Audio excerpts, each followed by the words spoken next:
వినియోగించుటకు వీలగదు.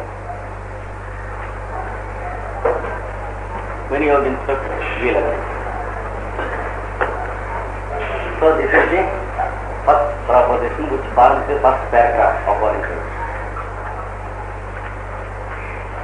Next paragraph. When there is a disturbance from some external source,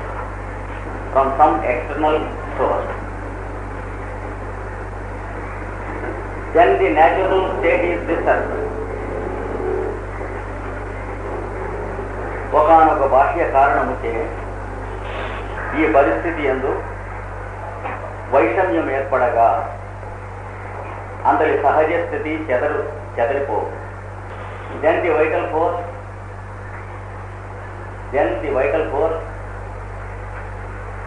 is not evenly distributed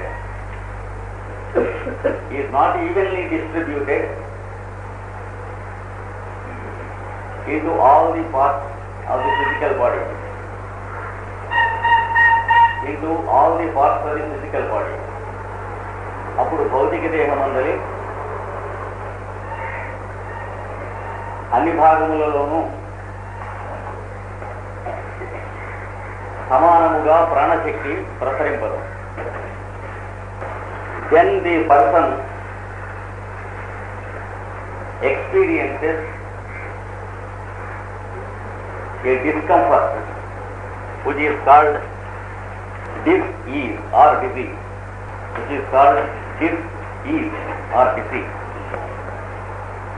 అట్టి స్థితిలో దేహమునందున్న వానికి కొంత అసౌకర్యము అనుభూతమగును. దానినే వ్యాధి లేక రోగము అందురు.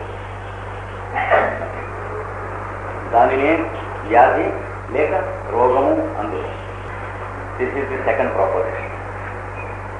Now, according to what we have discussed yesterday, we proceed to the third proposition also.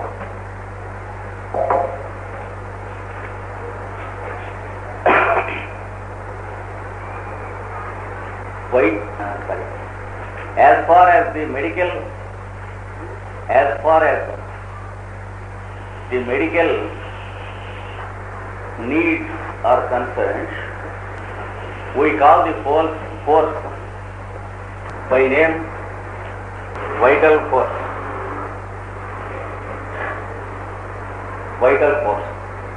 వైద్య శాస్త్రమునకు సంబంధించినంత వరకు మన దేహమును కదిలించు శక్తిని ప్రాణశక్తి అందురు. It has direction and location,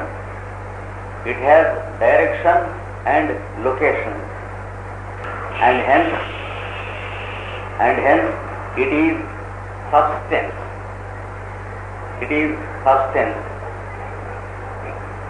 but not matter. ఈ శక్తికి ప్రవాహ వైఖరి, స్థాన నిర్ణయము కలవు గనుక దానికి అస్తిత్వం ఉన్నదే గాని ద్రవ్యత్వము లేదు. It is substance, but it is not matter. So we can call it immaterial substance. You can add this also. We can call it immaterial substance. ద్రవ్యము కానట్టి వస్తువుగా దానిని భావింపవచ్చు.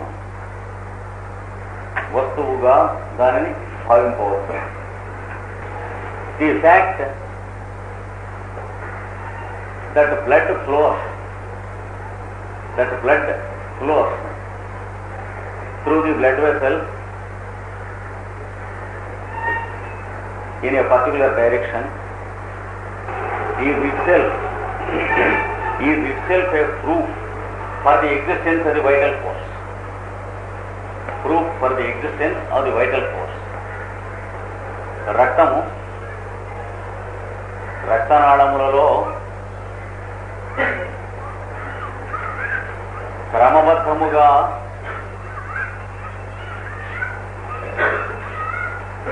ప్రవహించుతుండుట గమనించినతో ప్రాణశక్తి ఉన్నదనుటకు అది ఏ నిదర్శనం.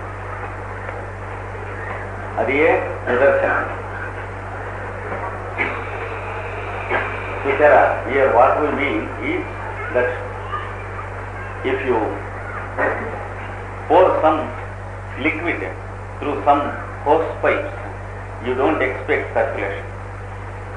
But as long as the living being is living, you find blood circulating against the gravity also.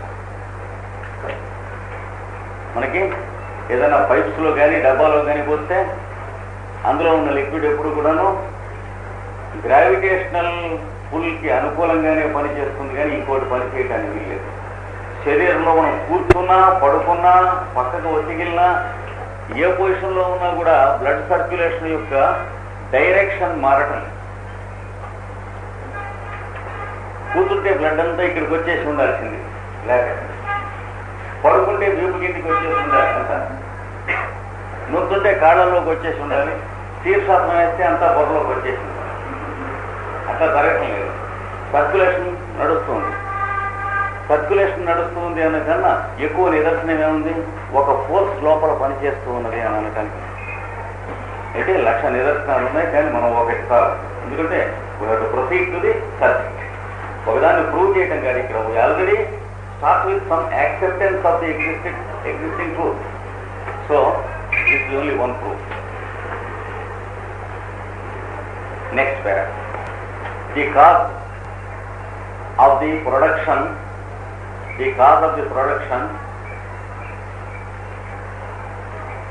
of the chemical substances,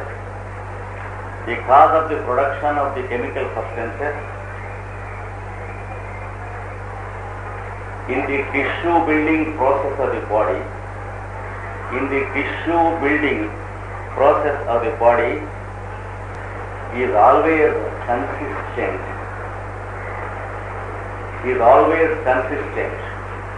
and there is no error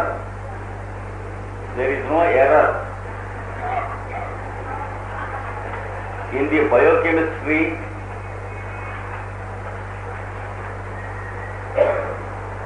of any tissue as long as the constitution is healthy.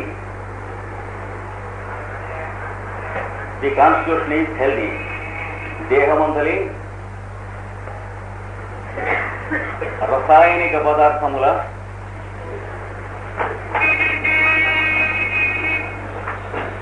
Now I will explain you before the current comes the next few topics. So this is in continuation of yesterday's subject. Please for a few moments you stop your notes and I will explain you. This gives you some rest to the hands also. నిన్న మనం చెప్పుకున్న దాంట్లో కారణములన్నీ కూడాను mental and vital బాడీలో ఉంటాయన్నాం. Results కార్యములన్నీ physical బాడీలో ఉంటాయన్నాం. కనుక the cause of health always exists in the mental body. మనకు ఆరోగ్యానికి గల కారణములన్నీ మన మనస్సునందు వర్తిస్తాయి. కనుక మన ప్రవర్తనం ఆరోగ్యంగా ఉన్నప్పుడు మన శరీరంలో ఉన్నటువంటి ప్రాణప్రసారం యొక్క ప్రవర్తన కూడా ఆరోగ్యంగా ఉంటుంది. మన శరీరంలో ధాతు నిర్మాణం కూడా ఆరోగ్యంగా ఉంటుంది అన్నది అంతవరకు నేను చెప్పుకున్నామా. ఇప్పుడు దానికి నెక్స్ట్ స్టెప్ మన హోమియోపతిగా అర్థం చేసుకుంటే ఇలా ఉన్నది. రోగానికి కూడా కారణాలు మానసికము ప్రాణమయము అయినటువంటి కక్షలలో ఉంటాయి. The causes of disease or the disturbance also exist on the mental and the vital plane, while the results are experience on the physical plane. భౌతిక శరీరం మీద మనకి రిజల్ట్స్ కనిపిస్తూ ఉంటాయి. తలనొప్పిగా ఉంది అంటే తలలో ఉన్నటువంటి పదార్థమునందలి మ్యాటర్కి నొప్పి ఏమి ఉండదు. నొప్పి అనేది సెన్సేషన్, సెన్సేషన్ మ్యాటర్కే మైండ్కే? మనం జాగ్రత్తగా ఆలోచిస్తే మోకాట్లో నొప్పి అన్నప్పటికీ కూడా మోకాట్లో ఉన్నటువంటి ధాతువులలో ఎముకలకు కానీ అందులో ఉన్న భాగాలకు కానీ నొప్పి ఉండదు. వాటికి సంబంధించినటువంటి మెంటల్ కౌంటర్ పార్ట్ లో ఉంటుంది నొప్పి. చూసారా? అంటే మోకాట్లో నొప్పి ఉన్నా మోకాటికి సంబంధించిన మనస్సులోనే నొప్పి ఉంటుంది. నొప్పి మానసికం తప్ప భౌతికం కాదు. ఉదాహరణకి మోకాట్లోంచి కనుక మన నర్వస్ సెన్సేషన్ కొంత తీసేసి పెయిన్ కిల్లర్ కానీ లేకపోతే అక్కడ సెడటివ్ కానీ వేసినట్లయితే నొప్పి కనిపించదు. అలాగే క్లోరోఫార్మ్ ఇచ్చి ఆపరేషన్ చేస్తూ ఉంటే నొప్పి కనిపించదు. కొకైన్ ఇచ్చి లోకల్ అనెస్థీషియా ఇచ్చి ఆపరేషన్ చేస్తూ ఉంటే నొప్పి కనిపించదు. దీనివల్ల ఏం తెలుస్తుంది? నొప్పి భౌతికం కాదు. భౌతికమైనటువంటి టిష్యూస్ లోనే కనుక నొప్పి ఉన్నట్లయితే అక్కడ ఎనెస్థీషియా ఇస్తే నొప్పి కనిపించకుండా ఉంటానే వీల్లేదు. కనుక నొప్పి అనేది మనం అర్థం చేసుకోవాల్సింది ఈ భౌతికము, ఈ మూడు ఉన్నాయి, వీటి తాలూకు రిజల్టెంట్. అంటే ఈ మూడు యొక్క సమ్మేళనంలో నొప్పి కానీ సుఖము కానీ సుఖ దుఃఖములు మొదలైనటువంటి సంస్పర్శలన్నీ ఉంటాయి. అంటే it is the LCM or the resultant. మూడు కాళ్ల పీట నించున్నట్టు ఇందులో కోళ్లు తీసేస్తే పీట ఉండదు. సోప్ బబుల్ ఉంది అనుకోండి, అందులో లోపల ఉన్న గాలి బయట ఉన్న గాలి సోప్ యొక్క లేయరు, ఈ మూడింటి యొక్క ఈక్విలిబ్రియమే సోప్ బబుల్. బబుల్కి వేరే ఎగ్జిస్టెన్స్ లేదు. అలాంటిదే ఇది కూడా. కనుక మనం సుఖం అని చెప్పినా దుఃఖం అని చెప్పినా నొప్పి అని చెప్పినా మంట అని చెప్పినా లేకపోతే హైగా ఉంది అని చెప్పినా, చలికాలంలో వెచ్చగా ఉంటే హైగా ఉంటుంది, ఎండాకాలంలో చల్లగా ఉంటే హైగా ఉంటుంది. ఇవన్నీ sensations. They all belong to the mental and the vital plane. They never belong to the physical plane at all. ఇది ముందు మన మైండ్లో పడాలి. పడ్డప్పుడు ఏమన్నా అనారోగ్యం తేడా వచ్చిందంటే ఎక్కడొస్తుంది? మనం బిహేవ్ చేసిన దాంట్లో తేడా వచ్చి అది వైటల్ ఫోర్స్ యొక్క డిస్ట్రిబ్యూషన్లో తలకిందులై దానివల్ల ఇల్ డిస్ట్రిబ్యూటెడ్ మ్యాటర్ బాడీలో దెబ్బతిని భౌతిక శరీరం మీదకి. ఇది జబ్బు యొక్క ఆరిజిన్ హోమియోపతి ప్రకారం. కనుక భౌతిక శరీరమునందు మనం క్లినికల్ టెస్ట్స్ మొదలైన వాటితో చూసినట్టు దొరికేటువంటివి, అంటే ఇతనికి డయాబెటీస్ ఉన్నది అని మనం చూస్తే యూరిన్లో షుగర్ కనిపిస్తుంది. అది it is the result or the ultimate of the disease and is never the cause of the disease. ఏ వ్యాధికి కారణాలు దొరకవు ఈ టెస్ట్లలో. రిజల్ట్లలో మనం వైద్యం చేస్తే ఏమవుతుంది? కారణాలు వెళ్ళిపోవు. నిన్న మనం చెప్పుకున్న ఉదాహరణల్లో ఆజన్మాంతము కాన్స్టిపేషన్ అంటే విరేచన బద్ధకం గల వాళ్ళు ఉంటారు. వాళ్ళకి విరేచన బద్ధకానికి కడుపులో ఎందుకు జరుగుతుందో, ఏ ఏ రసాయనిక ద్రవ్యములు లోపించడం వల్ల జరుగుతుందో తెలుసుకుని ఆ రసాయనిక ద్రవ్యములు సప్లిమెంట్ మనం చేసినందువల్ల ఆ పూట ఉన్నటువంటి లోపల ఉన్న మ్యాటర్ని బయటికి స్కావెంజింగ్ చేయడం జరుగుతుంది. కానీ కాన్స్టిపేషన్ అనేటువంటి వ్యాధి నివారణ కాదు. చూసారా? ఎక్కడుంది? పేగులలో కానీ కడుపులో కానీ అక్కడ ఉన్న పదార్థంలో లేదు కాన్స్టిపేషన్ అనేది. అది ఒక గుణం కానీ అదొక ద్రవ్యం కాదు. It's not material but it is a behaviour. అంటే వాడి పేగులు అలా బిహేవ్ చేస్తాయి. ఆమదం పుచ్చుకున్నా సరే, లేకపోతే ఎల్లో లాక్స్ టాబ్లెట్స్ వేసుకున్నా సరే, విరేచన మందులు ఏదన్నా ఇంకోటి వాడినా సరే, ఆ రోజున ఆ మందు వేసుకున్న ప్రభావం చేత అవుతుంది కానీ మర్నాడు మళ్ళీ అవదు. చూస్తున్నాం కదా? దీనివల్ల ఏం తెలుస్తుంది? పేగులు ఇలా బిహేవ్ చేయడానికి కారణమైనటువంటిది వైటల్ బాడీలోనూ మెంటల్ బాడీలోనూ ఉంటుంది కానీ ఫిజికల్ బాడీలోనూ ఉండదు. కనుక మనం క్యూర్ చేస్తే అవకాశం ఉంటే ఎక్కడ క్యూర్ చేయాలి? ఆ మెంటల్ ప్లేన్లోనూ వైటల్ ప్లేన్లోనూ క్యూర్ చేయాలి.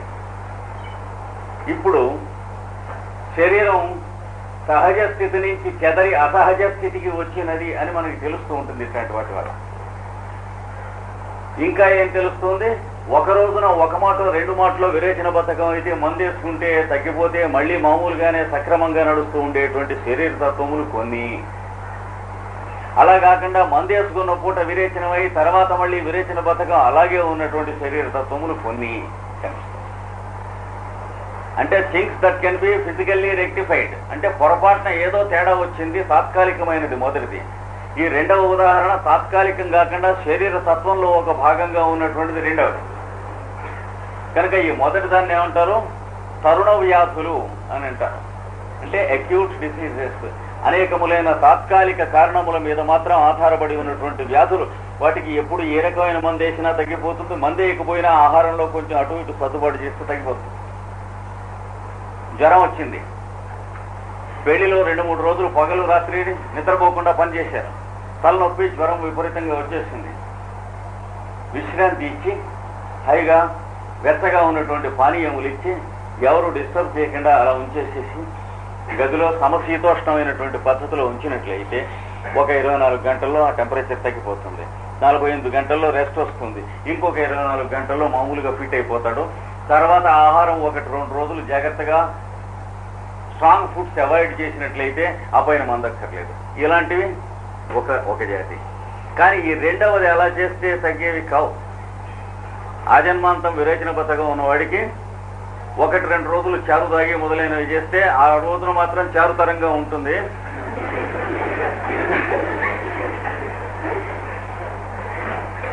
మళ్ళీ మామూలే. అందుకని శరీర తత్వంలో ఉన్నటువంటి వ్యాధులు కొన్ని, తాత్కాలికంగా వచ్చినవి కొన్ని. కానీ అసలైన వ్యాధి ఏది? రెండింట్లో తత్వంలోనే ఉన్నటువంటి అసలైనవి. మిగతావి తాత్కాలికంగా వాతావరణం మొదలైనవి ఆధారపడి వాటి మీద, లేతే మనం చేసినటువంటి కొన్ని ఎగుడు దిగుళ్ల పనుల మీద ఆధారపడి 2-3 రోజులు నిద్రపోలేదు, 2-3 రోజులు ప్రయాణం చేసి ఉన్నారు, అలసట చూసుకోకుండా పని చేశారు, బంధువులు మొదలైనటువంటి వస్తే, ఇలాంటప్పుడు ఎంత ఆరోగ్యకరంగా ఉన్నప్పటికీ కూడాను అడ్డం పడతాం. ఆ అడ్డం పడ్డవి వ్యాధులు కావు, అవి డిస్టర్బెన్సెస్ కేవలం. ఇలాగ 2 రకాలుగా మనం అర్థం చేసుకుని ఉంటే, నిన్న ఇంకొకటి కూడా చెప్పుకున్నాం. ఇలాంటప్పుడు ఏం చేయవలను అని అంటే దాన్ని ప్రతిక్రియ చేసే పద్ధతి 2 రకాలు చెప్పుకున్నాం. ఒంట్లో వేడిగా ఉంటే చల్లగా ఉండేటువంటి పానీయం తాగటం, యాంటీపతిక్ మెథడ్స్ ఒకటి చెప్పుకున్నాం. అట్లా కాకుండా ఎండలో తిరిగి వచ్చిన తర్వాత ఒంటికి తమరు రాసుకుని వేడి పానీయం తాగి వెచ్చగా స్నానం చేస్తే వెచ్చటి నీళ్లతో, ఇది ఏమన్నా హోమియోపతిక్ అంటే సారూప్యము చెందినటువంటి ఉపచారము.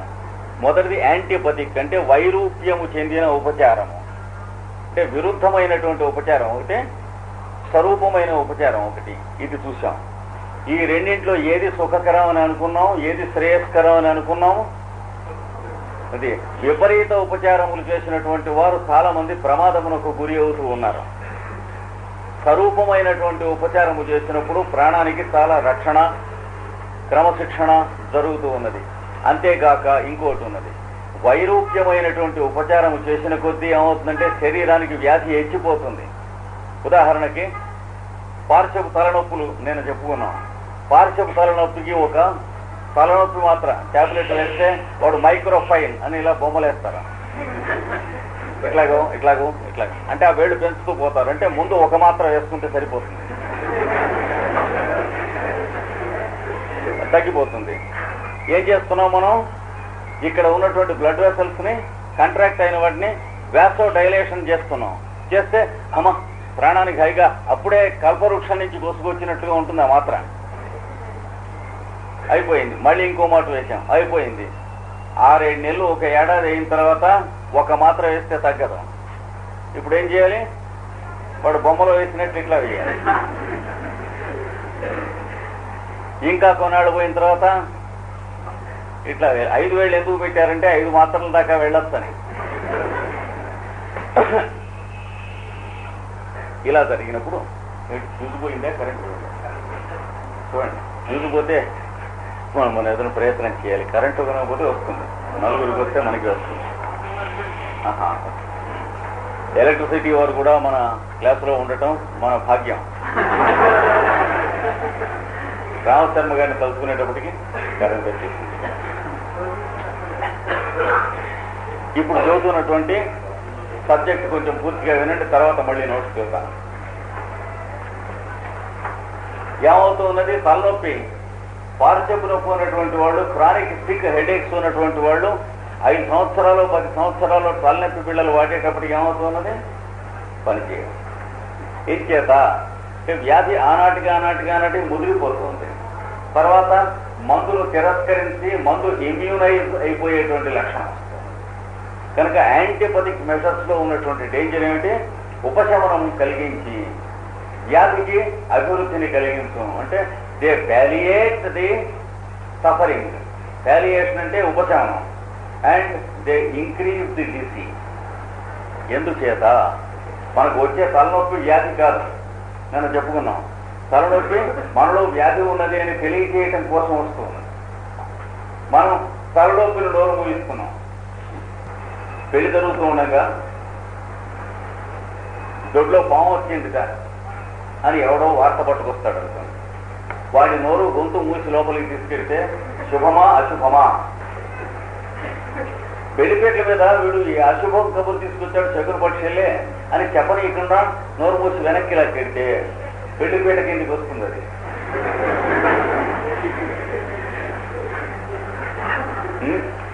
అలాగే తలనొప్పి దేన్ని తెలియజేస్తుంది? ఒకనొక వ్యాధిని తెలియజే లోపల దెర్ ఈజ్ డిజార్డర్ అని తెలియజేస్తుంది. దాన్ని వేదన అంటారు. వేదన అంటే ఇండికేటర్ అన్నారు. వేదనలు అంటే సిమ్టమ్స్ అనేవి indicators, messengers, nature's messengers to indicate that there is something wrong inside. Temperature వచ్చిందంటే లోపల ఏదో రాంగ్గా ఉంది అని అర్థం. అంతేగాని ఐస్ పెట్టో మెటాసన్ పెట్టో టెంపరేచర్ని దింపకూడదు. అందుకని ఈ ప్రిన్సిపుల్లో మాత్రం హోమియోపతి ఏమీ కాంప్రమైజ్ లేదు. అయితే కాంప్రమైజ్ లేకపోయినంత మాత్రాన సరిపోతుందా? సొల్యూషన్ ఇవ్వద్దా అంటే it gives the solution. Solution ఇచ్చిన వాడికి కాంప్రమైజ్ లేకపోతే చెల్లుతుంది, కానీ లేకపోతే ఎలా చెల్లుతుంది? ఎలా మనకు సొల్యూషన్ ఇస్తుందో నిన్న కొంత చెప్పుకున్నాం. ఏమన్నా పదార్థములు, దేహములు, పదార్థముల యందు ఎన్విరాన్మెంట్ ఏమిటవుతుంది? ఎన్విరాన్మెంట్ యొక్క యాక్షన్ ఉంది. బయట చలేస్తూ ఉంటే ఇది చల్లగా అవుతుంది. మనకి రియాక్షన్ ఉంది. బయట చలేస్తూ ఉంటే ఇది ఎత్తగా అవుతుంది. వింటర్లో లోపల నుంచి వేడి వ్యాపింపజేస్తుంది. బయట ఎండలో వేడిగా ఉంటే ఇది ఎత్తగా ఉంటుంది. బయట వేడిగా ఉంటే ఇక్కడ మనకి చల్లగా ఉంటుంది. కనుక ఇక్కడ నేచర్ ఎన్విరాన్మెంట్ యొక్క యాక్షన్ మాత్రమే ఉంటుంది. మనలో రియాక్షన్ టు ది ఎన్విరాన్మెంట్ ఉన్నది. చూసారా? ప్రతిక్రియా గుణము అంటే ఏదైతే మనకు బాధకరంగానో విపత్కరంగానో ఆపద కలిగించేటో డేంజరస్ గానో రిస్కీగానో ఉన్నదో దానికి ఒక డిఫెన్స్ పుటప్ చేసేటువంటి ఆటోమేటిక్ మెకానిజమ్స్ లోపల ఉంటాయి. ఇది ముందు కన్విన్స్ కావాలి. ఇది కన్విన్స్ అయినప్పుడు నెక్స్ట్ ప్రిన్సిపల్ ఏమిటంటే శరీరం మీద కలిగేటువంటి బాధలన్నీ కూడాను ఏదో ఒకనొక కూడనటువంటి పరిస్థితి లోపలనో వాతావరణంలోనూ ఉంటే ఆ పరిస్థితికి రియాక్షన్స్ గాను ప్రతిక్రియలుగా జరుగుతున్నటువంటివే కానీ బాధలకు ఇండికేటర్స్. కనుక వైద్య ప్రక్రియ హోమియోపతి ప్రకారం ఎక్కడ చేయాలి? బాధలకు చేయరాదు. బాధలు ఏ కారణమును చూపిస్తున్నాయో ఆ కారణం తొలగితే బాధలు ఆటోమేటిక్గా ఆగిపోతాయి. కనుక బాధ చూపిస్తున్న చోట మనం రెక్టిఫై చేయాలి. రెడ్ లైట్ వెలుగుతుంది అంటే వర్క్షాప్లో ఈ రెడ్ లైట్ ఏ ఏరియా తాలూకుదో అక్కడ డిఫెక్ట్ ఉంది అని అర్థం. కానీ ఇక్కడ ఈ రెడ్ లైట్ బదులు కొట్టేస్తే లేదా ఈ బల్బు తీసేస్తే తప్పది. కనుక ఆల్ సఫరింగ్ గుర్తుపెట్టుకోండి. All suffering are ఇన్ఎవిటబుల్లీ the indicators that something is wrong in side. ఏమండి? ఇప్పుడు దీన్ని చెప్పుకోవాలన్నమాట. దీని మీద ఆధారపడి ఉన్నది హోమియోపతి సిద్ధాంతం అంట. నెక్స్ట్ ఇక్కడ రాసుకోండి. ఇందాక ఎక్కడున్నాం?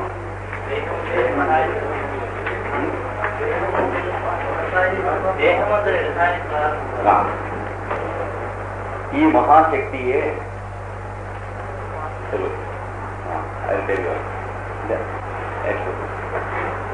ఈ మహాశక్తియే ధాతు నిర్మాణమునకును శరీర రక్షణ పోషణాదులకును వినియోగపడుతున్నదని తెలియవలన. The same vital force is being utilized for the construction of the tissue for the construction of the tissues and also the protection of the whole constitution. Protection of the whole constitution. The instincts and reflexes, the instincts and reflexes are produced by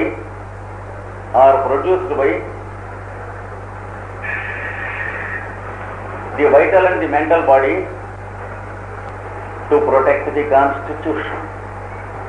అప్రయత్న కారణములైన చేష్టలు కదలికలు వ్యాపారములను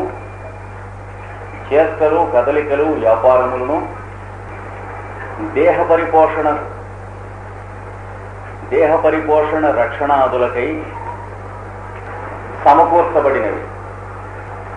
ఇప్పుడు చూడండి, మనం road మీద పెడుతూ ఉంటాం, కాలి కింద అరటిపండు తొక్కబడి ఇలా దారితే చేతులు ఇట్లా ముందుకు వచ్చేస్తాయి.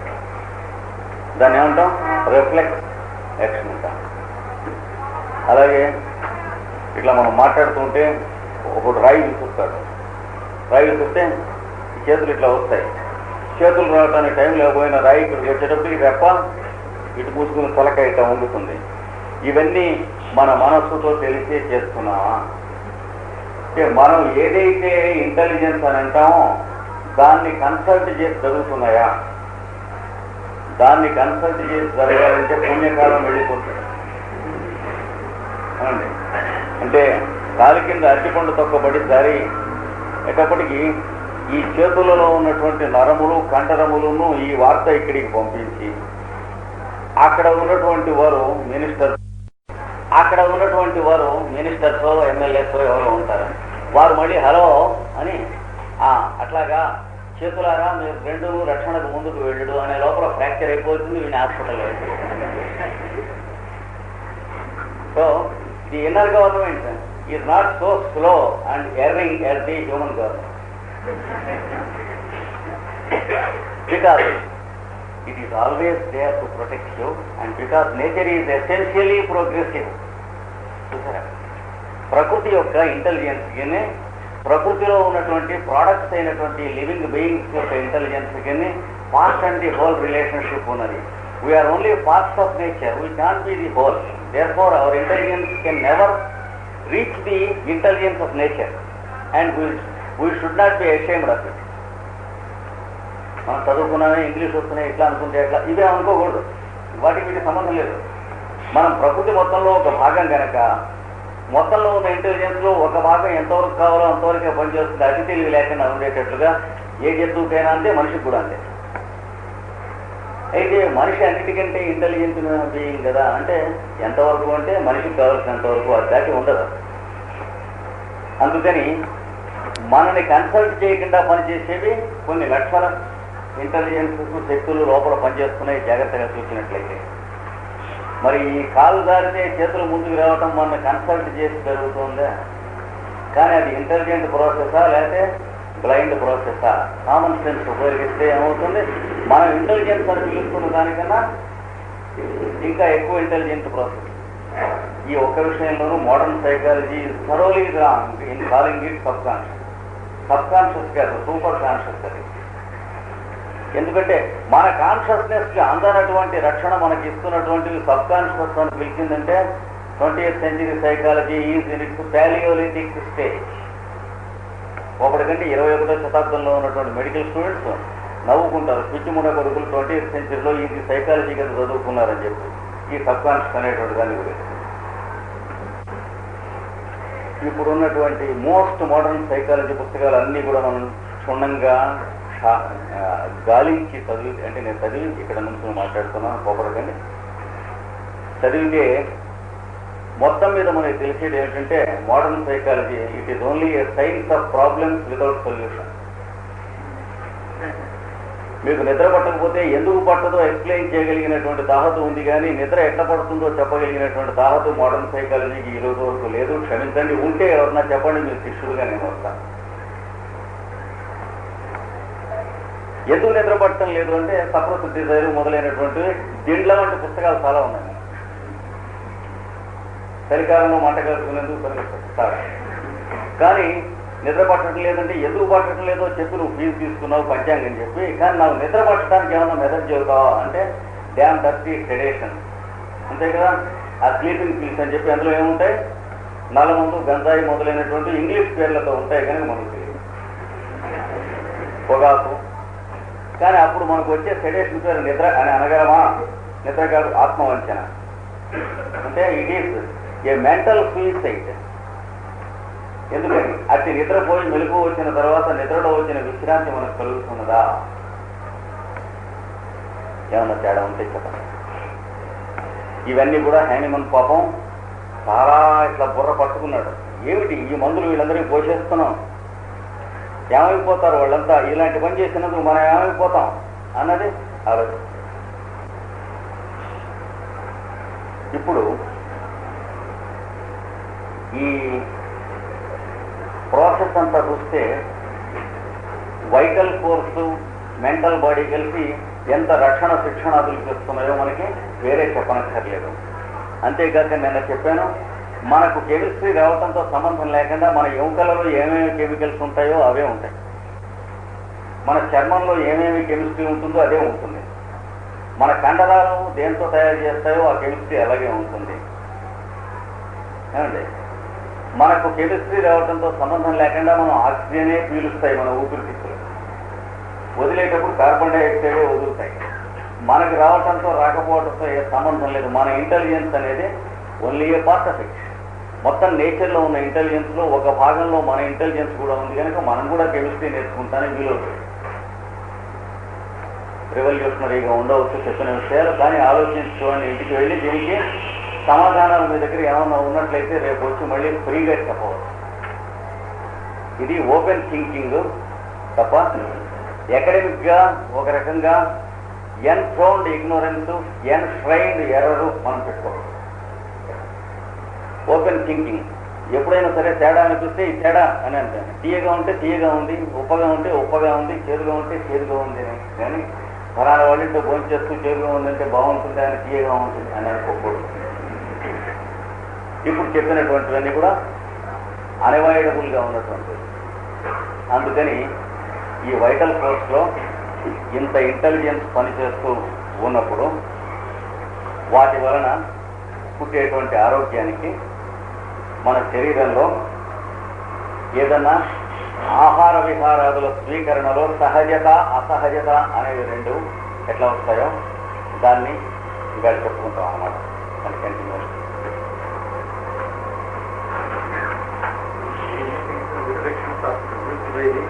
vital and mental body to protect the character. When the vital body సహజముగా పనిచేస్తున్నప్పుడు అన్నపానీయాదుల స్వీకరణము కూడా సహజముగా నడుపును. When it is disturbed,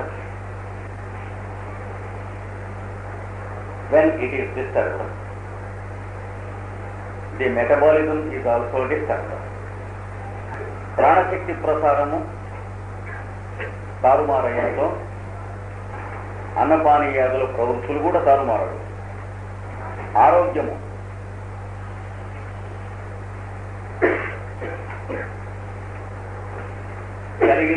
కలిగించుట కానీ దేహమును ఆరోగ్యముగా ఉంచుట కానీ ఈ ప్రాణశక్తి యొక్క ప్రభావమే.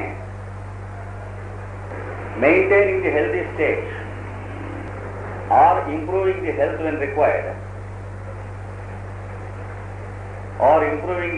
when required, is done only by the vital force and not at all the medicine.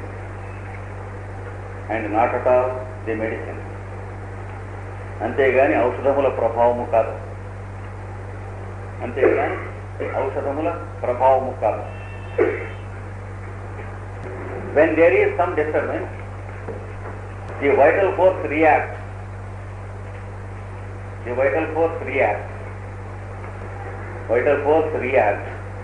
And produces peculiar sensations that are not natural.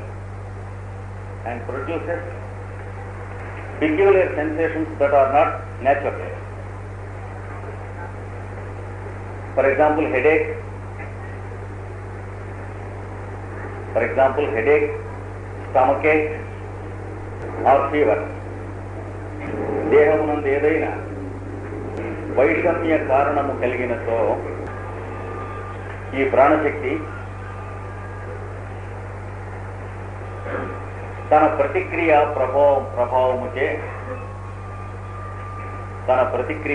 ప్రభావముచే కొన్ని విచిత్రమైన అనుభూతులను కలిగించును. అవి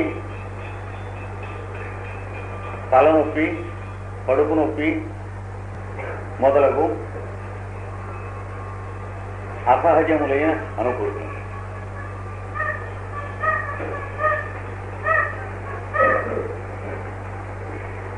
These sensations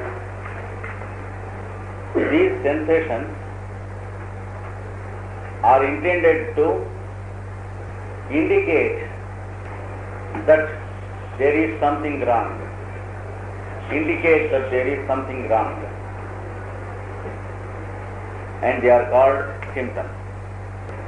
ఏదో వైషమ్యం ఏర్పడినదని తెలియుటకే ఈ అనుభూతులు కలుగును. వానినే వేదనలు అందురు. When you try to remove the suffering of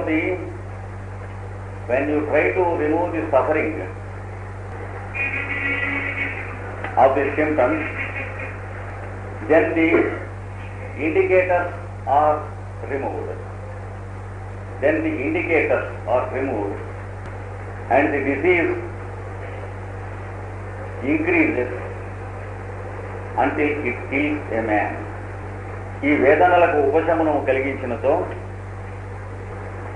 శరీర స్థితి తెలియుటకు అవకాశము లేదు కనుక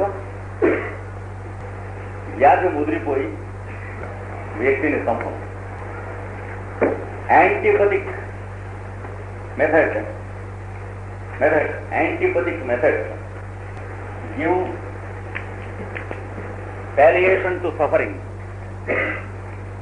give palliation to suffering, and hence they cause increase of disease step by step. విపరీత ప్రక్రియల వైద్యము ఉపశమనమును కలిగించుతూ వ్యాధిని మొదలుపెట్టును. According to homeopathy, it is not accepted except in case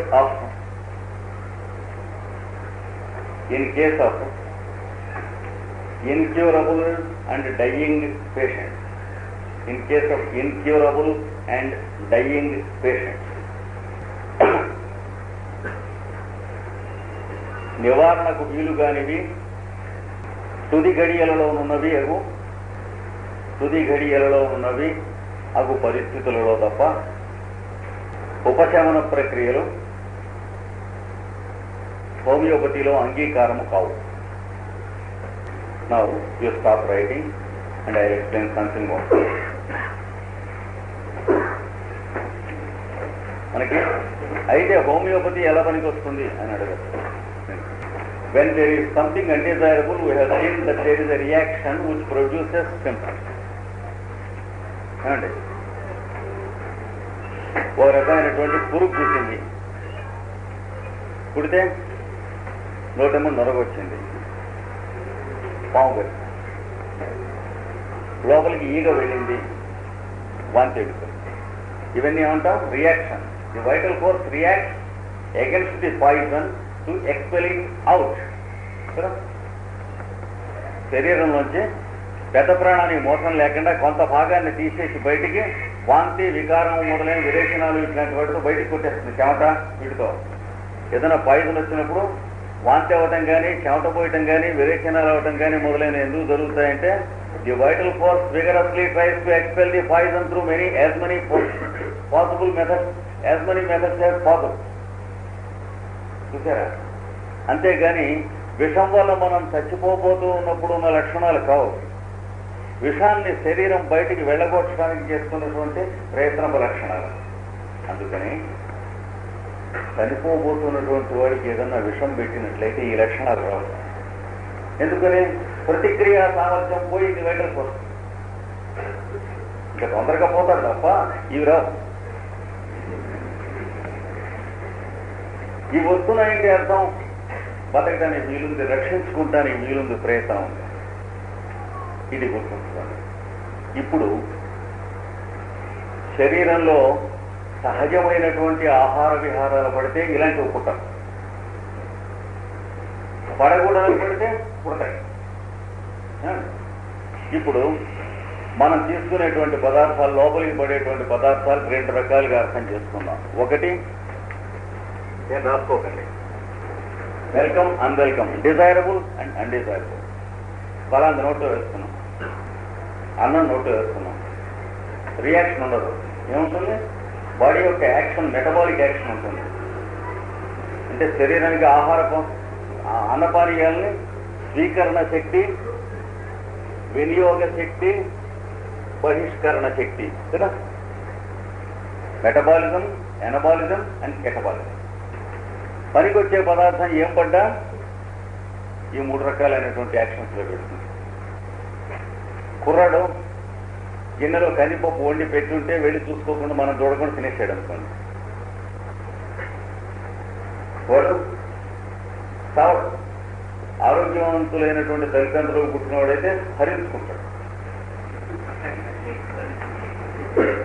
లేదా పుట్టుక చేతనే తల్లిదండ్రుల దగ్గర నుంచి ఏమో ఘోర వ్యాధులు తెచ్చుకున్నవాడైతే 1-2 పూట్ల మందం చేస్తుంది, అంతకంటే ఇంకేం లేదు. కనుక వీటిని మనం ఏమంటాం? ఆహార పదార్థములు అని అంటాం. ఇది కాక ఇటు పట్టి శరీరంలోకి కొన్ని కూడనటువంటి ద్రవ్యాలు పంపిస్తాం అండి. ఒక చెట్టు చూసుకోకుండా ఒక కాయ నవ్వుతాడు కుర్రాడు, గబగబో వాంతులు అయిపోతాయి. దాన్ని ఏమంటాం? విషప చెట్టు అంటాం. దాన్ని ముట్టుకొని ఇవ్వకుండా చూస్తాం. అలాంటి చెట్టు పేరే, అలాంటి చెట్టు కాయ పేరు నక్స్ వామిక అంటారు. నక్స్ అంటే కాయ లాటిన్ లో, వామిక అంటే వామిటింగ్ ఇచ్చేది, అంటే వాంతులు కలిగించేటువంటి డోకులెళ్ళే కాయ.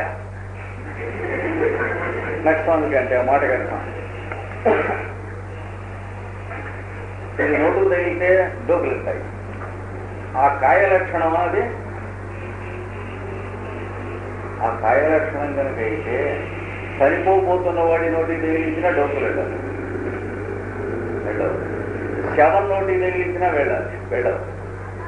శవానికి బతికున్న శరీరానికి తేడా ఏమిటి? బతికున్న శరీరం ప్రతిక్రియ చేస్తుంది, శవానికి ప్రతిక్రియ లేదు. కనుక is it the properties of the material or the properties of the constitution? Vomitings అనేవి రియాక్షన్ ఆఫ్ ది కాన్స్టిట్యూషన్. చూసారా? చింతపండు పుల్లగా ఉంటుంది, చింతపండు యొక్క లక్షణం కదా, చాలా పొరపాటు. మన నాలుక యొక్క లక్షణం జాగ్రత్తగా తెలుసుకోవాలి. చింతపండుకి యొక్క లక్షణమే కనుక పుల్లగా ఉండటమైతే దాని పడుకులు ఎప్పుడో పులిసిపోయి ఉండాలి. కొంచెం ఆలోచించాలి జాగ్రత్తగా. మంచుగడ్డ చల్లగా ఉంటుంది, దాని లక్షణం అయితే అది గతగతగా ఉడికిపోవాలి. మంచుగడ్డ చల్లగా ఉండదు. మన చేతికి రియాక్షన్ అయితే మంచుగడ్డకి, మంచుగడ్డ చల్లగా ఉంటాం మన చేతి ధర్మం కానీ మంచుగడ్డ ధర్మం కాదు. అంటే ఇక్కడ మనం ఇగ్నోర్ చేసిన పాయింట్ ఒకటి ఉంది, హ్యానిమన్ పట్టుకున్నాడు ఆ పాయింట్, అక్కడ మనం పట్టుకోవాలి. అలాగే నిప్పు వేడిగా ఉంటుంది అంటే అది ఎప్పుడో మడిపోయి ఉండాలి, వేడిగా ఉంటుంది. నిప్పు వేడిగా ఉండదు, మన చేయి నిప్పుకు వేడిగా ఉంటుంది. కానీ ప్రపంచంలో మనం ఏవేవైతే ఇది చల్లగా ఉంటుంది, ఇది వేడిగా ఉంటుంది, ఇది గట్టిగా ఉంటుంది, ఇది మెత్తగా ఉంటుంది, ఇది పుల్లగా ఉంటుంది, ఇది ఉప్పగా ఉంటుంది, తప్పగా ఉంటుంది, తీయగా ఉంటుంది అంటాము, అవన్నీ కూడా వాటి ఏడల మన యొక్క ప్రతిక్రియా గుణముల వరకు వాడుకున్నారు. అందుకనే సైంటిఫిక్ బుక్స్ లో మెటీరియా మెడికా అని రాయడానికి ఏం రాస్తారు? ఆయుర్వేదంలోకి మీరు పెడితే శారీరక గుణములు ఉంటారు. అంటే they are the properties of your constitution in terms of the particular substance. అంతేగాని వస్తు గుణములు కావు. తెలియక మెటీరియల్కి వస్తు గుణ దీపిక అని అనువాదం చేస్తారు. అది చట్కా అనువాదాలు, జాగ్రత్తగా ఉండాలి. అనువాదం చేసిన వాళ్ళు ఉన్నారు, కానీ చేసిన వాళ్ళు ఉన్నా తప్పేది, సైంటిఫిక్ కాదు. కనుక they are not the properties of the substances, but they are the properties of the human constitution in terms of those substance. ఇప్పుడు ఈ రెండు చూసినప్పుడు ఇవి వేస్తే కూడనటువంటి వేస్తే శరీరంలో ఉన్నటువంటి వైటల్ ఫోర్స్ డిస్టర్బ్ అవుతుంది. డిస్టర్బ్ అయ్యి ప్రతిక్రియ చేస్తుంది. ప్రతిక్రియ చేస్తే సింటమ్స్ పుడతాయి. కనుక ఫుడ్ సబ్స్టెన్సెస్ తింటే సింటమ్స్ ఉంటాయి. ఫుడ్ సబ్స్టెన్సెస్ కానటువంటి పాయిజన్స్ అంటాం మనం. పాయిజనస్ సబ్స్టెన్సెస్ తింటే సింటమ్స్ పుడతాయి. అనగా శరీరం పోరాటం చేయును. చూసారా? ఇప్పుడు జబ్బు వచ్చినప్పుడు పోరాటం చేస్తాం, జ్వరం గిరం అవన్నీ వచ్చి. కానీ తెలియక మనం జ్వరం తలనొప్పి వీటిని జబ్బు అంటున్నాం. లోపల జబ్బు ఉండటం వల్ల జ్వరము, తలనొప్పి, వికారము, కాళ్ళు నొప్పులు, కడుపులో మంట మొదలైనటువంటివన్నీ కూడాను శరీరం దాంతో పోరాడుతున్నప్పుడు, జబ్బుతో పోరాడుతున్నప్పుడు పుట్టినటువంటి సింటమ్స్. బాగుంది.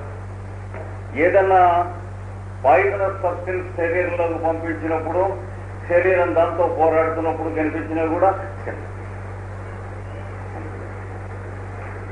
ఇది కూడా వస్తువుల యొక్క ధర్మములు కావు, ప్రతిక్రియా ధర్మం ఉంది. రియాక్షన్ ఆఫ్ ది కాన్స్టిట్యూషన్ ఉంది. ఇప్పుడు రెండు రకములైనటువంటి వ్యాధులు ఉన్నట్టు మనకి తెలుస్తూ ఉంటాయి. ఒకటేమిటి మనకు వచ్చేటువంటి జబ్బులు, రెండవది మనం ఏదైనా విష పదార్థం తీసుకుంటే మనకు వచ్చే జబ్బులు. రెండు రకాలు. మొట్టమొదటి వచ్చేటువంటి దాన్ని న్యాచురల్ డిసీజ్ అందాం, ఈ రెండవ దాన్ని ఆర్టిఫిషియల్ డిసీజ్ అందాం. ఏదన్నా పదార్థం లోపలికి తీసుకుంటే వచ్చేటువంటి ఆర్టిఫిషియల్ డిసీజ్. న్యాచురల్ డిసీజ్ కి కొన్ని సింటమ్స్ ఉంటాయి. తలనొప్పి, వికారం, వాంతులు, కడుపు నొప్పి, చెమట, ఇట్లా వరుసను రికార్డు చేయండి. నక్స్వామిగా తిన్నాడు, మళ్ళీ అవే ఉంటాయి. ఒకరికి జబ్బు చేసిన వాడికి ఆ లక్షణాలు ఉంటాయి, ఇంకోటికి ఇంటి పుణ్యానికి ఆరోగ్యంగా ఉండి నక్స్వామిగా తిన్నవాడికి ఆ లక్షణాలు వస్తాయి. అయితే ఇప్పుడు ఏం జరుగుతుంది, అక్కడ కూడా శరీరంలో ఉన్న vital force it is fighting against a cause. ఇక్కడ కూడా it is fighting against an external cause. అక్కడ it is fighting against a disease, ఇక్కడ it is fighting against a fight. Fight కామనే రెండింట్లో. చూసారా? బాగుంది. ఈ ఫైట్ చేస్తున్నప్పుడు వైటల్ ఫోర్స్ కనుక స్ట్రాంగ్ గా ఉన్నట్లయితే దానంతరదే జయిస్తుంది. ఒక పూట రెండు పూటలు అయ్యేటప్పటికి ఆ వాంతులు గెంతులు విచారాలు తగ్గిపోతాయి. ఓ పూట ఉపవాసం లేకపోతే చారువనో తిని ఆ మరునాటికి లేచి మళ్ళీ ఆఫీస్కి వెళ్ళిపోతాం. అంటే అర్థం ఏంటి, వైటల్ ఫోర్స్ జయించను అనేది. అలా కాక వైటల్ ఫోర్స్ ఏవో కొన్ని కారణాల చేత మనకు తెలిసినవి తెలియనివి, మన చిన్నప్పటి నుంచి మనం చేస్తున్న ఆహార విహారాదుల్లో ఉన్నటువంటి తేడాలు, మన తల్లిదండ్రులు మన పెంచడంలో ఉన్నటువంటి తేడాలు, లేదా తల్లిదండ్రుల యొక్క దాంపత్య ప్రవర్తనమునందు ఉన్నటువంటి తేడాలు, తర్వాత ఆరోగ్య కారణాలకి వ్యతిరేకంగా తల్లిదండ్రులు అజ్ఞానం చేత ప్రవర్తించిన కారణాలు, ఇవన్నీ కూడా మన నెత్తిమీదుగా పోవడానికి వచ్చినటువంటిది వచ్చి మనం పుట్టుక చేతనే కూర్చోలే పుడతాం. కొంతమంది అంటే వారం అయిన నడవలేడు, ఒక్కడు కొద్దిగా ఒక గ్లాస్ మజ్జిగ తాగలేడు, కొంచెం గట్టిగా పట్టెడు అన్నం తినలేడు, మేడ మీదికి గబగబా ఎక్కలేడు పుట్టుక చేత. డాక్టర్లు ఏమంటారు, కాన్స్టిట్యూషనల్లీ హీ ఈజ్ వీక్ అంటాడు. రైట్, ఏం చేస్తాం అంటే వరుసను టానిక్స్ మనకు ఉన్నాయి కదా, ఇస్తాడు. టానిక్కులు ప్రపంచంలో ఉన్నటువంటి సకల ప్రపంచాల్లో ఉన్నటువంటి మూడు లోకాల్లో ఉన్న టానిక్కులు వాడికి పోసినా కూడా వాడు అలా ఉసూరు అని ఏడుస్తూ ఉన్నవాళ్ళని మనం చూసాం. వాడు టానిక్కులు కొని పుచ్చుకుంటూ ఉన్న కొద్దీ టానిక్కులు తయారు చేసినటువంటి వాడికి బలం వస్తుంది, మెడికల్ స్టోర్స్ వాడికి పుష్టి వస్తుంది, వాడి బావగారై ప్రిస్క్రైబ్ చేసినటువంటి వైద్యుల వారికి పుష్టి వస్తుంది. అంటే వైద్యుడు ప్రాక్టీస్ పెట్టి వాడి బావమరి చేత ఎదురుకుండా మెడికల్ స్టోర్స్ పెట్టించాడు, 5-6 టానిక్కులు రాశాడు, పుచ్చుకోమన్నాడు. అంటే సర్వే జనా సుఖినో భవంతు ఎక్సెప్ట్ ది పేషెంట్.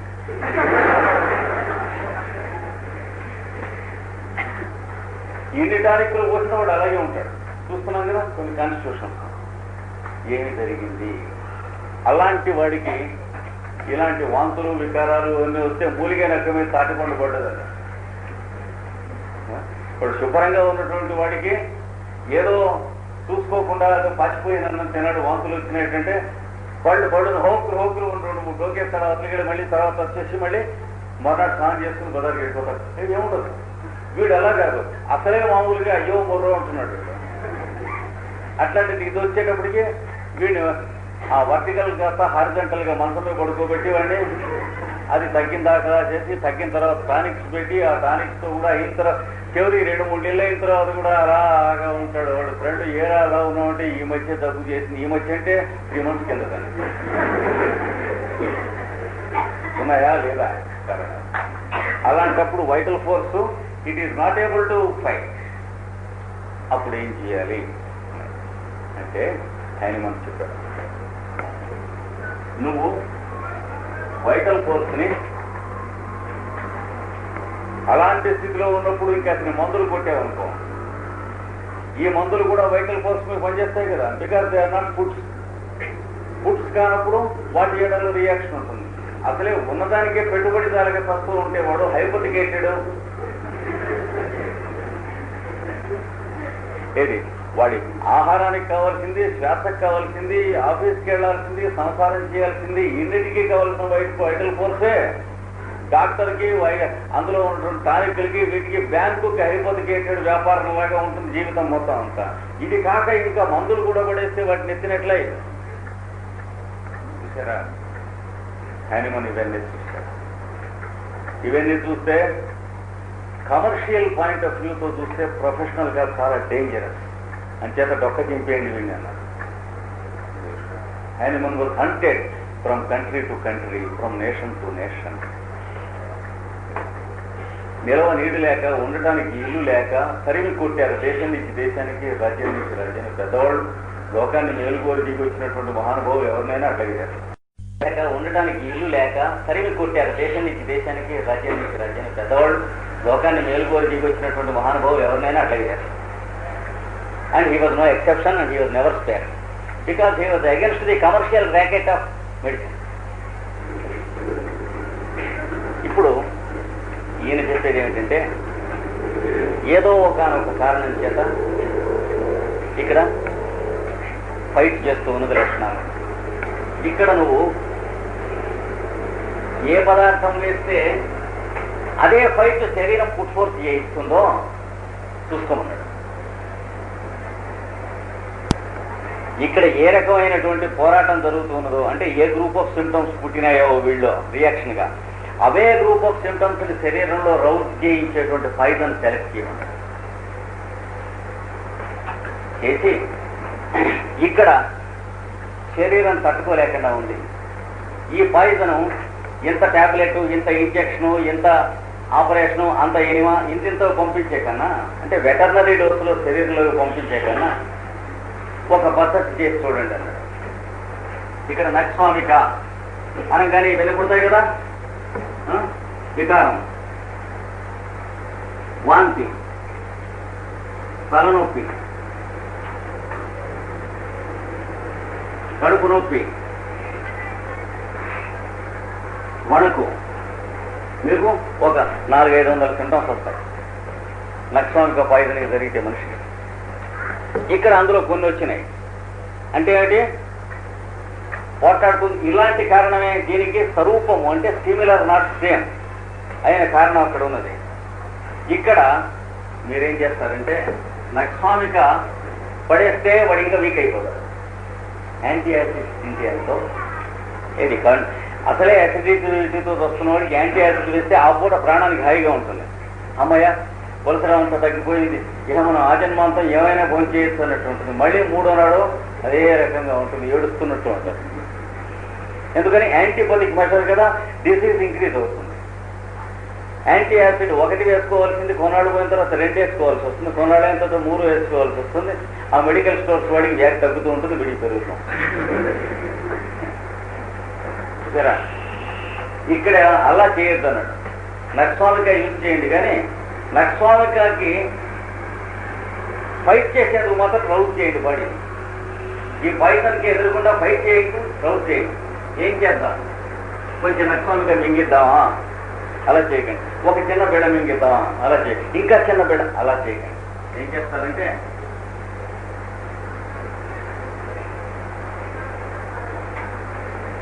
999 పాలు ఏదైనా ద్రవ పదార్థం నీళ్ల లాంటివి తీసుకుని ఒక పాలు నక్స్వామికి అందులో కలపండి. కలపగా ఇందులోంచి ఒక పాలు తీసుకుని ఒక డ్రాప్ మళ్ళీ 999 పాళ్ళు ద్రవ పదార్థం తీసి అందులో కలపండి అన్నాడు. ఇలా కలుపుతూ పెడుతూ ఉంటే 2 మాటలు కలిపితే 2 పొటెన్సీ అంటారు, 30 మాటలు కలిపితే 30 పొటెన్సీ అంటారు. అదే బెల్డోనా 30 వేశాం అంటాం. ఇలా చేసినటువంటి తీసుకెళ్తే అందులో ఏముంటుంది, నక్స్వామిక యొక్క పేరును, దండోరాను, దాని వార్తలను హెడ్లైన్స్ లో ఉంటాయి తప్ప నక్స్వామిక పదార్థం ఉండదు. అది శరీరంలో వేస్తే ఏం చేస్తుంది, ఎవడరా నక్స్వామిక అని చెప్పి అది పుట్టించవలసిన లక్షణాలను పుట్టిస్తుంది. ఎంతసేపు పుట్టిస్తుంది, ఇలా అసలు పదార్థం ఏది పుట్టిస్తే అంటే ప్రాణశక్తి మేల్కొన్నది కానీ లోపల ఔషధ విష పదార్థము పడలేదు శరీరంలో. విష పదార్థం పడకుండా విష పదార్థాన్ని మీద ఫైట్ చేసేటువంటి సిమ్టమ్స్ ని రౌజ్ చేయించండి. చేస్తే ఏమవుతుంది, వీడికి వచ్చినటువంటి సిమ్టమ్స్ ఇది వేసుకున్న వాడికి వచ్చిన సిమ్టమ్స్ తో సమానంగా కనుక ఉన్నట్లయితే అర్థం ఏంటి, వాడిలో ఏ ఫైట్ అయితే వైటల్ ఫోర్స్ ఓపెన్ చేసిందో వీడిలో అదే ఫైట్ అంతకంటే ఎఫెక్టివ్ గా ఓపెన్ చేసింది కనుక ఏం చేస్తుంది, వాడిలో ఉన్నటువంటి వ్యాధిని వాడి వైటల్ ఫోర్సే తొలగిస్తుంది రౌజ్ చేసిన కారణం చేత. ఆ పైన ఏమవుతుంది, వీడిలో వేసిన నక్స్వామిక యాక్చువల్ గా 0 గనక వీడి మీద ఏం పని చేయదు. అంటే ఇంకా చాలా ఉంది అనుకోండి, రఫ్ గా అసలు హోమియో థియరీ అంటే ఏమిటో మనకి వెళుతున్నాం. ఇదొక్కదా ఈ పాయింట్ మీద మొత్తం హోమియో మనకి వచ్చాను కాదు. అంటే అదే తప్పును పుట్టించే మందు వేస్తే అదే తప్పు ఎందుకు పోగొడుతుంది అనే అనుమానంగా ఉంటుంది మనకి. అదే తప్పును పుట్టించే మందు వేయకుండా ఆ మందు పేరు వేసుకున్నారు, పొటెంటైజ్ వేసుకున్నారు. పాషాణం పెట్టాడు అనుకోండి నాటు వైద్యంలో, నోరంతా ఉడికి మాంసం ఉడకబెట్టినట్టు అయిపోతుంది పాపం ఇదంతా. అలాంటి వాడికి పాషాణం ఇలా చేసి ఇస్తే దాన్ని ఏమంటాం, ఆర్సనికం ఆల్బమ్ అంటాం. అది యాంటీ పాషాణం తప్ప పాషాణం కాదు. ఇది ఏం చేస్తుంది, వాడికి ఆ మంటంతా తగ్గిస్తుంది, వాడు ప్రాణరక్షణ అవుతుంది. అంటే any poison when potentized and diluted it rouses the vital force without having the evil effects of the poison material. ఏమండి క్లియర్గా ఉంది అందరికీ? ఏ మహావిషం ఏ ఘోరాలు చేస్తుందో శరీరం మీద, ఆ ఘోరాల్ని ప్రాణశక్తి చేసేటువంటి ప్రతిక్రియను లేవదీసి ఆ విషం శరీరంలో పడకుండా ఆ ప్రాణశక్తిని ఉద్బోధ చేసి రక్షణ చేయించేటువంటి ఆటో హీలింగ్ ఫోర్సెస్ ని మేల్కొల్పునట్టు ఒకనొక విధంగా ఇది మనం 2వ రోజు పాఠం. కనుక ఒక 5 నిమిషాల రీసెస్ లో అడ్వాన్స్ క్లాస్ స్టార్ట్ అవుతుంది. ప్రీవియస్ వాళ్ళకు కూడా ఇంట్రెస్ట్ ఉన్నట్లయితే, టైం ఉన్నట్లయితే, they are not prohibited from staying in the advance classes. లేకపోతే మీరు ఇంటికి వెళ్ళి పని చేసుకోవచ్చు. మళ్ళీ రేపు క్లాస్లో స్టార్ట్ చేస్తాం. ఈ పూట మళ్ళీ కొంచెం నోట్స్ డిక్టేట్ చేసుకుని మళ్ళీ కొంత ఎక్స్ప్లెనేషన్ చేసుకోండి. వాట్ ఈజ్ హోమియోపతి అన్న దాని మీద ఈ రోజున మొట్టమొదటి చెప్పు. Definition, A general definition of the scope and purview of homeopathy. therefore you take the heading, what is homeopathy? Homeopathy అనగా నేమి. It is a system of medicine. It is a system of medicine in which the health of a person,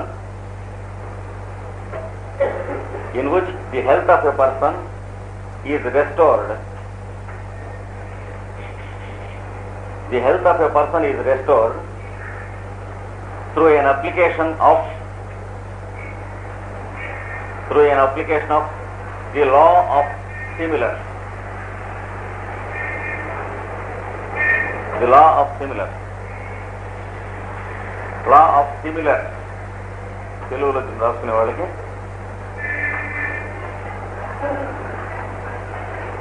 సారూప్య సిద్ధాంతము ప్రకారము ఒక వ్యక్తి యొక్క ఆరోగ్యమును చక్కబరచునట్టి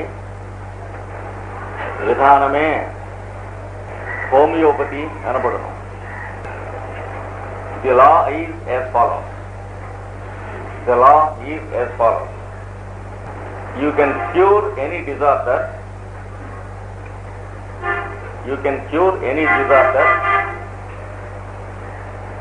By applying a substance.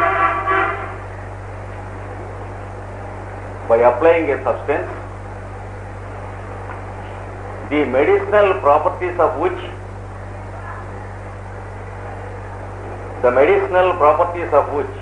are similar to the symptoms of the patient.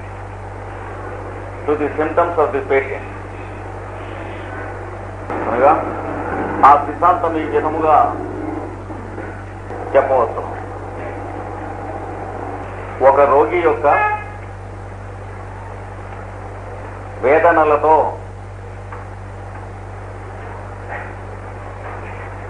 సామ్యము గల వేదనలను పుట్టించునట్టి పదార్థమును ఔషధముగా వినియోగించి వ్యాధులను నివారణ చేయవచ్చును. Here the medicine disturbs the economy. The medicine disturbs the economy of a healthy person in such a way that it produces symptoms similar to those of the disease that is to be cured.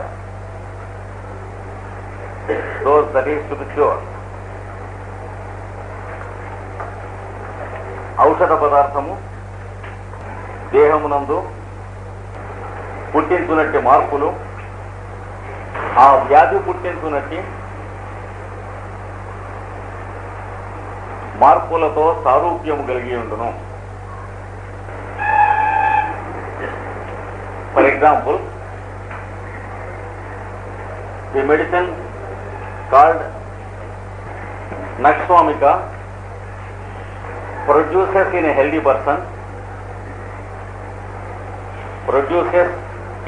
person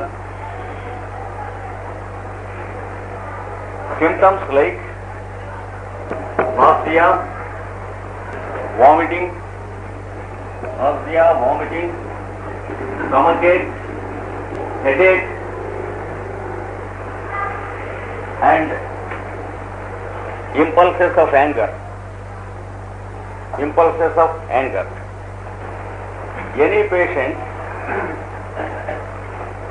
Any patient suffering from any disease that carries these symptoms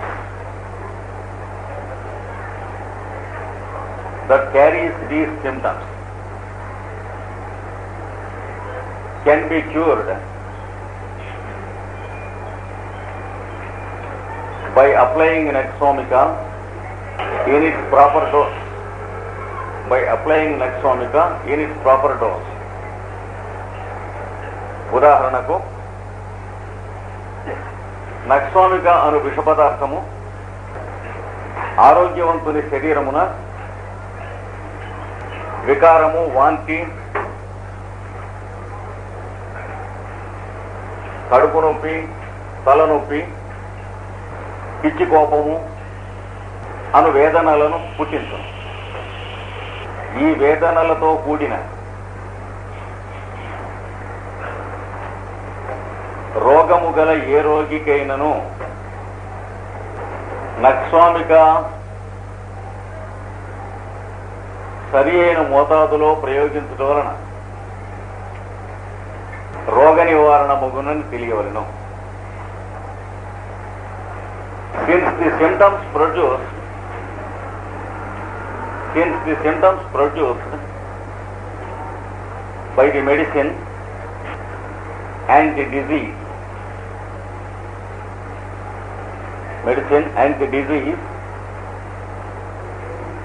are similar within brackets but not the same within brackets but not the same. Therefore the system is called homeopathy. ఔషధము పుట్టించు వేదనలకును రోగము పుట్టించు వేదనలకును సామ్యము గమనింపబడుతున్నది కనుక సారూప్య సిద్ధాంతమని పేరు వచ్చినది. సామ్యము గమనింపబడుతున్నది కనుక సారూప్య సిద్ధాంతమని పేరు వచ్చినది. ఇందు కారణముల లో పోలికయే గాని అదే కారణం కాదని గుర్తుంచుకున్నారు. That's why you see it is homeo, not homo. Homo means same, homeo means similar. So here the similarity is only homologous and not homogeneous. అంటే ఒక యాపిల్ పండు, మామిడి పండును ప్లాస్టిక్ మామిడి పండు అంటే దసరా పండుగల్లో బొమ్మలు పెడతారు చూడండి, ఆ రెండింటికి ఉన్న సామ్యం లాంటి సామ్యమే కానీ మామిడి తాండ్రకి మ్యాంగో జ్యూస్ కూల్ డ్రింక్ కి ఉన్న సామ్యం లాంటిది కాదు. రెండు సామ్యాలు ఉన్నాయి. మామిడి పండు లాగే కొయ్య మామిడి పండు, ప్లాస్టిక్ మామిడి పండు, అట్ట మామిడి పండు, కర్ర మామిడి పండు అంటే అది ఆకృతి సామ్యం మాత్రమే. అలా కాకుండా ఒక చోట మ్యాంగో డ్రింక్ అమ్ముతున్నాడు, ఒక చోట మ్యాంగో జెల్లీ అమ్ముతున్నాడు తాండ్రా. ఇది ఆకృతి సామ్యం ఏమాత్రం లేకపోయినప్పటికీ కూడా మూల సామ్యము, ద్రవ్య సామ్యము ఉన్నది. ఈ రెండవ దాన్ని హోమోజీనస్ అంటాం, ఆ మొదటి దాన్ని హోమోలగస్ అంటాం. ఇక్కడ మనం తీసుకునేది హోమోలగస్ కానీ హోమోజీనస్ కాదు. అనగా నక్సోమిక వలన, రాసుకోకండి వినండి, నక్సోమిక ఆరోగ్యవంతులకు ప్రయోగిస్తే ఏ లక్షణాలు వస్తాయో అలాంటి లక్షణాలు గలవాడికి నక్సోమిక వాడటం తప్ప నక్సోమిక ముందు పెట్టి వాడి కక్కులు పుడితే మళ్ళీ వాడికి నక్సోమిక పెట్టడం కాదు. ఇది మనకి ఈ 2 నెలలలో పూర్తిగా అర్థం అవుతుంది. మొట్టమొదటి ఏమనిపిస్తుంది, ఏమిటిది అసలే వాడు ఆ జబ్బుతో వస్తుంటే ఇంకా దాని తాలూకు లక్షణాలు పెట్టారనిపిస్తుంది. ఇది next para. Apart from homeopathy, there are other methods applied to cure diseases. Homeopathy ఏగాక రోగ నివారణకు ఇతర విధానములు కూడా అమలులో ఉన్నవి.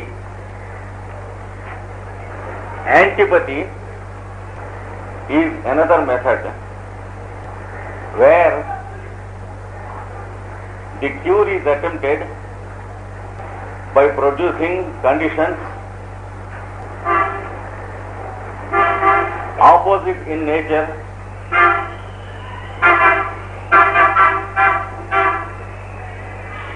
to those of the sufferings of the patient. విపరీత విధానం అని మరి ఒకటి ఉన్నది. అందు రోగి బాధలకు వ్యతిరేక లక్షణములు గల పరిస్థితులను పుట్టించి రోగ నివారణ యత్నము చేయబడు. For example, ice is applied when there is high temperature. Ice is applied when there is high temperature. Hot fomentations are applied when there are chills.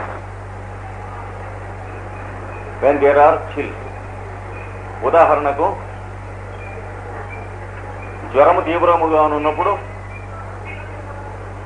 మంచుగడ్డ వాడుట, చలి వణుకు పుట్టినప్పుడు వెచ్చని ఉపచారములు చేయుట మునగునవి. Experience teaches us that the method of antipathy causes a temporary comfort called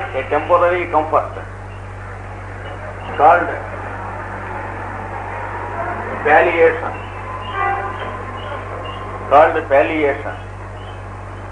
ఈ పద్ధతి వలన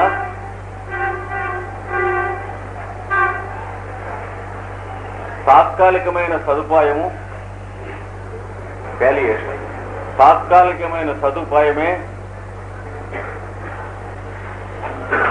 ఉపశమనము పేర లభించును. After a short time, the patient becomes worse and the disease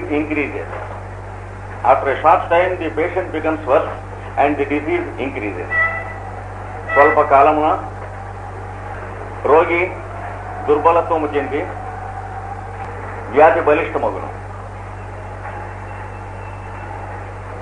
After a prolonged application,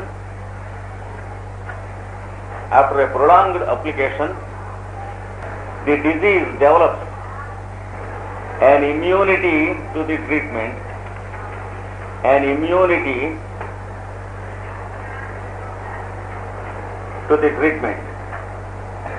and kills the patient. చిరకాలముగా ఈ పద్ధతిని వినియోగించడం వలన వైద్యము పనిచేయని స్థితిని కల్పించి ఆ వ్యాధి ఆ రోగిని చంపును. ఇది ఒక మెథడ్ అన్నమాట. మనం చెప్పుకునే ఎగ్జాంపుల్స్ అన్ని మీకు తర్వాత టెక్స్ట్ బుక్స్ లో మీరు చూసుకుంటారు, గుర్తుంటాయి. అంటే for example, continuously we go on applying ointments to skin diseases. కాళ్ళ దగ్గర అక్కడ ఎగ్జిమా ఉంటుంది. ఎగ్జిమా ఉన్నప్పుడు ఆయింట్మెంట్ అప్లై చేస్తే తగ్గుతుంది, కానీ పూర్తిగా తగ్గదు. తర్వాత ఏమవుతుంది, మళ్ళీ బయటికి వస్తుంది ఆయింట్మెంట్ ఆపంగానే. మళ్ళీ ఆయింట్మెంట్ అప్లై చేస్తే మళ్ళీ తగ్గుతుంది. ఇట్లాగా 15-20 సంవత్సరాలు ప్రపంచంలో ఉన్నటువంటి అన్ని రకాలైనటువంటి యాంటీబయాటిక్స్, ఆయింట్మెంట్స్, కార్టిజోన్ ఆయింట్మెంట్స్ అన్నీ పెట్టినప్పటికీ కూడా క్రమంగా ఆయింట్మెంట్ యొక్క బలము తగ్గుట, వ్యాధి యొక్క బలము హెచ్చుట ఇది జరుగుతుంది. కొంతకాలం అయిన తర్వాత మనం చేసిన వైద్య ప్రక్రియ తప్పు కనుక ఆ రోగికి వ్యాధి ముదిరి లోపల శరీరమునందు ఉన్నటువంటి ప్రాణ ప్రధానత కలిగినటువంటి అవయవములలో ఒక అవయవం మీదికి వ్యాధి వస్తుంది. Vital organ. శరీరంలో అవయవములు అప్రధానములు, ప్రధానములు 2 రకములు ఉన్నాయి. ప్రధాన అవయవములు, ప్రాణప్రధాన అవయవములు, వైటల్ ఆర్గన్స్ ఏమిటండి? రాసుకోకర్లేదనండి. హార్ట్, గుండెకాయ, హృదయం, లంగ్స్, ఊపిరితిత్తులు, లివర్, కాలేయం, గ్యాస్టర్, జీర్ణాశయం, జీర్ణకోశం, కిడ్నీస్, మూత్రాశయములు, మూత్రపిండములు, ఇవన్నీ కూడా వైటల్ ఆర్గన్. లంగ్స్, హార్ట్ ఏమో అన్నిటికంటే వైటల్ ఆర్గన్. అంటే మిగిలినవి ఒక కొన్ని గంటలు పని చేయకపోయినా ఇది పని చేస్తూ ఉంటే మళ్ళీ రెజ్యూమ్ కావటానికి అవకాశం ఉంది. ఇది కొన్ని గంటలు కాదు, ఒక అర నిమిషం ఆగినప్పటికీ మిగిలినవన్నీ మనం వెళ్ళిపోతాయి, ఇంకేం ఉండవు. కనుక heart is the most vital organ and next the lungs. Heart, lungs రెండు కూడా కలిసి అన్నిటికంటే మోస్ట్ ఇంపార్టెంట్ వైటల్ ఆర్గన్స్ కనుకనే దానికి ఒక కేజీ అనేటువంటిది ప్రత్యేకంగా ఏర్పాటు చేయబడి రిప్స్ లో ఆ కేజీలో భద్రము చేయబడి ఉన్నది. లేకపోతే ఏ కాలి మణంలోనో చెవిలోనో పెట్టారనుకోండి, ఎవడో లెంపకాయ కొట్టేటికి హార్ట్ ఆగిపోతుంది. అంటే నేచర్ యొక్క ప్రయారిటీ మీరు చూడండి ఎట్లా ఉందో సమస్య. ఏదైనా గీరుకున్నా మళ్ళీ పర్వాలేదు, అది నయమయ్యే లోపల ఏ ఇబ్బంది లేదనేటువంటి చర్మం మొదలైనవి, గోళ్ళు అంటే రక్షణ ఇచ్చేవి, కేశములు బయట ఉన్నాయి చుట్టూ. లోపలికి వెళ్ళిన కొద్దీ ఇంపార్టెంట్ ఆర్గన్స్ అన్నీ ఉన్నాయి. మోస్ట్ ఇంపార్టెంట్ ఆర్గన్స్ అన్ని ఈ థొరాక్స్ అనబడేటువంటి ఈ ట్రంక్ లో లోపల ఇమడ్చబడి చక్కగా ఒక గోపురం మోస్తరుగా నిర్మాణం చేయబడి ఉన్నది. ఈ గోపురంలో దెబ్బ తగలకుండా ఉండవలసిన భాగాలన్నీ కూడాను ఎముకల మధ్యన పంజరం మధ్యన దెబ్బ తగలకుండా ఏర్పాటు చేశాం. అంటే you can understand the intelligence of nature, A part of which is what we call our intelligence. కనుక నేచరు చేస్తున్న ఫంక్షన్స్ మీద మనకు ఉన్న కాన్ఫిడెన్సే మనకి మెడికల్ సైన్స్ లో కారణం అవుతుంది. కానీ మనం స్పెషలైజేషన్ చేసిన సైన్స్ నేచర్కి ఎవేగా వెళ్ళినట్లయితే యూస్లెస్ అవుతుంది, ఎంత సైంటిఫిక్ అయినప్పటికీ కూడా. ఆ బ్యాక్గ్రౌండ్ గుర్తుంచుకోవాలి. ఇప్పుడు